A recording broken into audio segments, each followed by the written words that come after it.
संसद के मानसून सत्र में सरकार की प्राथमिकता खाद्य सुरक्षा विधेयक को पास करवाना है। कांग्रेस फूड बिल को लोकसभा चुनावों में अपना ट्रम्प कार्ड मान रही है। वहीं संसद के मानसून सत्र की शुरुआत से पहले ही दुर्गा शक्ति नागपाल को लेकर केंद्र और यूपी की तानातनी से भी सरकार मुश्किल में है। समाजवादी पार्टी ने मौजूदा स्वरूप में फूड बिल पास करवाने से मना कर दिया है। फूड बिल को पास करवाने के लिए यूपीए को समाजवादी पार्टी का भी सहयोग चाहिए। समाजवादी पार्टी के लोकसभा में 22 सांसद हैं। समाजवादी पार्टी ने फूड बिल को किसान विरोधी बिल बताया है। समाजवादी पार्टी के नेताओं के मुताबिक इस बिल के पास होने से किसानों की माली हालत काफी खराब हो जाएगी। फूड बिल पर सरकार पहले ही ऑर्डिनेंस पारित कर चुकी है। ऑर्डिनेंस पारित करने के 6 महीने के अंदर संसद में बिल पास करवाना होता है।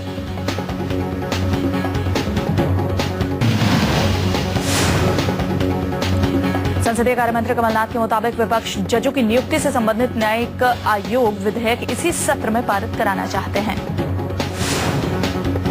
छपरा मिड डे मील का मुद्दा भी संसद में गूंज सकता है। मिड डे मील में चल रहे भ्रष्टाचार और खाने की खराब हालत पर भी संसद में चर्चा हो सकती है।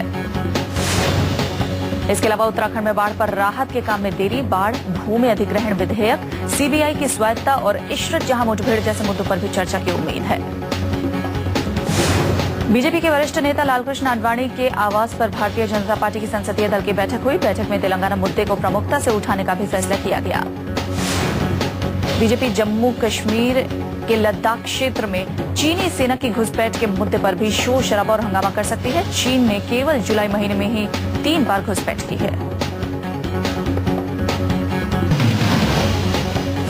यूपी में आईएएस अधिकारी दुर्गा शक्ति नागपाल को सस्पेंड किए जाने का मसला और गर्मा गया है। यूपी सरकार ने दुर्गा शक्ति नागपाल को चार्जशीट सौंप दी है। आईएएस दुर्गा पर आरोप है कि उन्होंने एक धार्मिक स्थल की दीवार गिरवाई, जिससे इलाके में सांप्रदायिक तनाव पैदा हो सकता था। दुर्गा के खिलाफ 10 पन्नों की चार्जशीट दी गई है। उन्हें जवाब देने के लिए 15 दिनों का वक्त दिया गया है। केंद्र सरकार ने यूपी की अखिलेश यादव सरकार से आईएएस दुर्गा शक्ति नागपाल के निलंबन पर रिपोर्ट मांगी है। दुर्गा शक्ति ने यूपी के नोएडा में अवैध रेत खनन माफिया पर सख्त कार्रवाई की थी। दुर्गा शक्ति नागपाल के निलंबन के विवाद के बीच यूपी के मुख्यमंत्री अखिलेश यादव इफ्तार पार्टी में बिजी हैं। अखिलेश ने लखनऊ में अपने आवास पर इफ्तार पार्टी का आयोजन किया। नोएडा के कई इलाकों से अवैध खनन के आरोप में 15 लोगों को गिरफ्तार किया गया है और रेत से भरे 30 ट्रकों को जब्त किया गया है। अवैध खनन के कुल 6 मामले दर्ज किए गए हैं और आगे की जांच की जा रही है।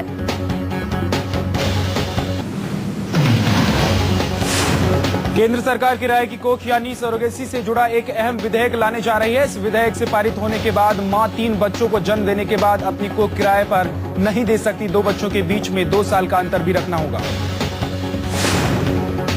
गुजरात के मुख्यमंत्री और बीजेपी के प्रचार प्रमुख नरेंद्र मोदी के करीबी अमित शाह को वायरल इन्फेक्शन से पीड़ित होने के बाद अहमदाबाद के एक निजी अस्पताल में भर्ती कराया गया। यूपीए सरकार पर एक बार फिर हमला बोलते हुए गुजरात के मुख्यमंत्री नरेंद्र मोदी ने बीजेपी कार्यकर्ताओं से अपील की है कि वो कांग्रेस की अगुवाई वाली यूपीए सरकार पर एक बार फिर हमला लोकसभा चुनाव में कांग्रेस को उखाड़ फेंके। नरेंद्र मोदी ने गांधीनगर में प्रदेश बीजेपी कार्यकारिणी की बैठक को संबोधित करते हुए कहा कि 9 साल के यूपीए शासनकाल में जनता के हाथ सिर्फ हताशा और निराशा ही लगी है।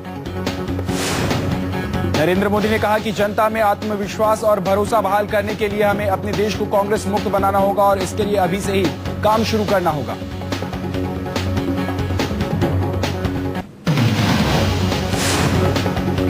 लद्दाख में चीन ने एक बार फिर दादागिरी की है। चीन ने इस बार लद्दाख में लाइन ऑफ एक्चुअल कंट्रोल के पास अपनी 2 चौकियों की पेट्रोलिंग के लिए निकले भारतीय सैनिकों को आधे रास्ते से लौटा दिया।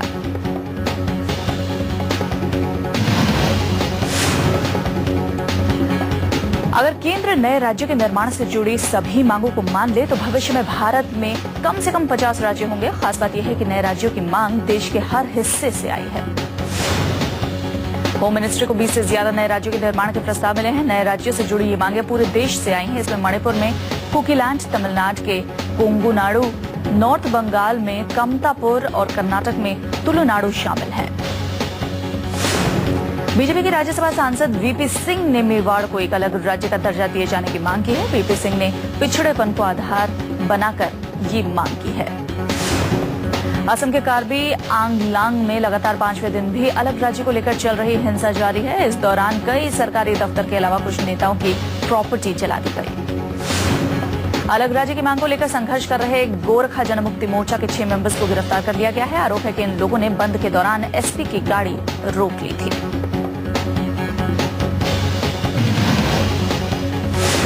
तेलंगाना राष्ट्र समिति के अध्यक्ष के चंद्रशेखर राव ने हैदराबाद को तेलंगाना और आंध्र प्रदेश की स्थायी संयुक्त राजधानी बनाने या केंद्र शासित प्रदेश बनाने के किसी भी प्रस्ताव का विरोध किया।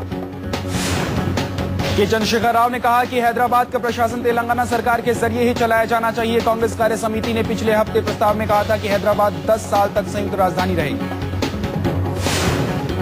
चंद्रशेखर राव ने कहा कि अगर टीआरएस को बहुमत मिलता है तो वो तेलंगाना के मुख्यमंत्री के तौर पर किसी दलित नेता को देखना चाहेंगे और खुद एक परामर्श आयोग की अगुवाई करना चाहेंगे।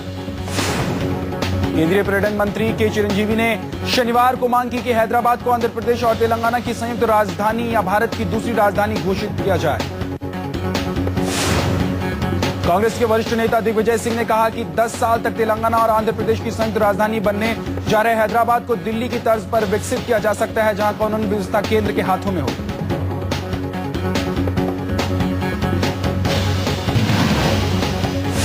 झारखंड के हेमंत सोरेन सरकार के 20 दिन पुराने मंत्रिमंडल में रविवार को 6 नए मंत्री शामिल किए गए। इनमें 4 जेएमएम के, जबकि कांग्रेस और आरजेडी के एक मंत्री को शामिल किया गया है। उत्तराखंड के आपातग्रस्त इलाकों के सेब और आलू उत्पादकों को राहत देने के लिए बहुगुणा सरकार उनकी फसलों को खरीदेगी। केदारनाथ में खतरा अभी टला नहीं है। हिमालय भूविज्ञान संस्थान के वैज्ञानिकों ने स्टडी की है। रिपोर्ट में दावा किया गया है कि घाटी में बढ़ती इंसानी सक्रियता से तबाही आई। हिमालय भूविज्ञान संस्थान के वैज्ञानिकों की इस स्टडी के मुताबिक केदार में बढ़ते टूरिज्म से तबाही आई। अगर यहां पर्यटन को नियंत्रित नहीं किया गया तो फिर तबाही आ सकती है। हिमाचल प्रदेश की राजधानी शिमला में आयोजित पहाड़ों पर बाइक राइडिंग की 2 दिनों का ट्रेनिंग कैंप खत्म हो गया है। पंजाब और हिमाचल के युवकों ने बाइक राइडिंग की खूबियां सीखी।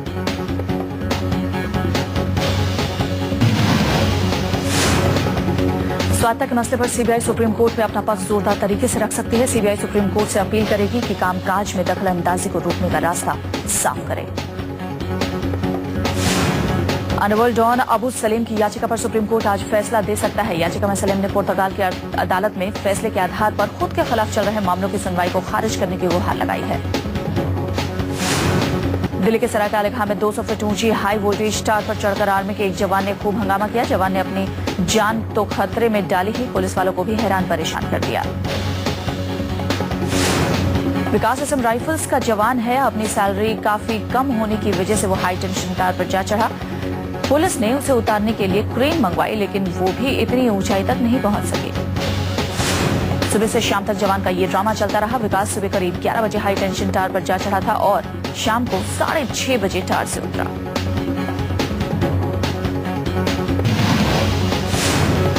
दिल्ली में तिहाड़ जेल से पैरोल पर छूटकर आए एक शख्स को बेंदापुर थाने के पास मोटरसाइकिल सवार बदमाशों ने गोली मार दी। नवीन नाम के इस शख्स को दीनदयाल उपाध्याय अस्पताल में भर्ती करवाया गया है। नवीन का लंबे वक्त से अपराध की दुनिया से नाता रहा है। नवीन पर बदमाशों ने पहले कांच की बोतल से हमला किया, फिर फायरिंग शुरू कर दी। एक गोली नवीन के कंधे और गले में लगी। हमले में नवीन बुरी तरह घायल है। बीती रात मुंबई के अंधेरी वेस्टर्न एक्सप्रेस हाईवे पर तेज रफ्तार कार डिवाइडर से जा टकराई। कार में सवार 4 युवकों को गंभीर चोटें लगी हैं। कार सवार सभी घायलों को अस्पताल में इलाज के लिए भर्ती करवा दिया गया है। पुलिस को तफ्तीश में पता चला है कि कार में शराब की बोतलें भी थी, लेकिन हादसे के बाद युवकों ने उन्हें फेंक दिया।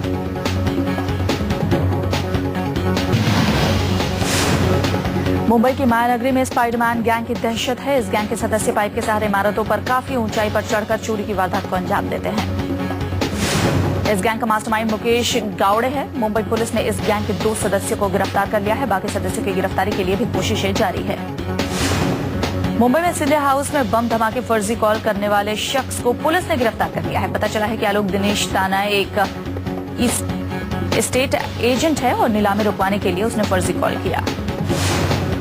जम्मू कश्मीर के पुंछ में एक काले भालू ने खेत में काम कर रहे किसान पर हमला कर दिया। किसान को घायल हालत में अस्पताल में भर्ती कराया गया।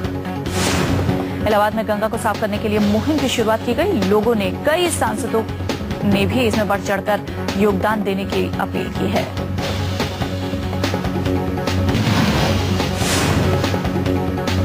इंदिरा गांधी के कार्यकाल में कैबिनेट मिनिस्टर रहे बीपी मौर्य का नाती सुबोध पिछले 4 दिनों से लापता है। सुबोध बीबीए का छात्र है। बीती 31 तारीख को सुबोध मौर्य कॉलेज गया था, लेकिन इसके बाद वो लौटकर नहीं आया। वसुंधरा के इंदिरापुरम थाने में सुबोध की गुमशुदगी की रिपोर्ट दर्ज करवाई गई। उत्तर प्रदेश में संभल से एसपी विधायक लक्ष्मी गौतम ने अपने पति समेत 5 लोगों पर दलित एक्ट समेत गंभीर आपराधिक धाराओं के मामले दर्ज करवाए।